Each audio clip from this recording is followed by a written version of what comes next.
சொல்லுங்க தானோஸ், அடுத்த ஸ்டோன் எங்கே இருக்குன்னு மட்டும் சொல்லுங்க, நான் எட்டு வந்துடுறேன். அடுத்து எடுக்க போறது ரொம்பவே கஷ்டம் பிராங்க்லின். ஏன்னா அவன் பேரு தான். ஆமா, அவன் திருப்பி உயிரோட வந்துட்டான். எப்படி எப்படி அவனால் உயிரோட வர முடிஞ்சுச்சு தானோஸ்? தெரியல, அதுதான் எனக்கும் தெரியல பிராங்க்லின். இப்போ அவன் எங்கே இருக்கான் தானோஸ்? அவன் நம்ம டோலக்பூர் பக்கத்துல இருக்க பட்டக்பூர்ல இருக்கான். நான் உனக்கு ஒன்று சொல்றேன் பிராங்க்லின்.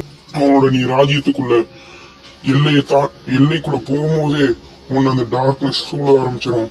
இடியும் மழையும் மேகமும் கருத்து நீ அவனோட மாய வழியில விழுந்துடாது பிராங்க்லின். அதுக்கு இந்த கண் உனக்கு ரொம்பவே உதவியா இருக்கும். பார்த்து போயிட்டு வா பிராங்க்லின். நீ உயிரோட திரும்பி வருவான்னு நம்புறேன். என்னடா இப்படி சொல்லிவிட்ட? என்னங்க ரொம்ப பீத்துறானுங்க, வேறு ரொம்ப பயமாக இருக்குது. அதுக்கு முன்னாடி இந்த வீடியோ பார்க்குற நீங்கள் லைக் பண்ணால் தான் நம்ம சின்ன காப்பாற்ற முடியும். மறக்காமல் லைக் ஷேர் சப்ஸ்கிரைப் பண்ணிக்கோங்க. பெல் ஐக்கான ஆளில் போடலன்னா ஆளில் போட்டு வச்சுக்கோங்க. அப்போ இந்த மாதிரி இன்ட்ரெஸ்டிங்கான வீடியோலாம் உங்களை தேடி வரும்.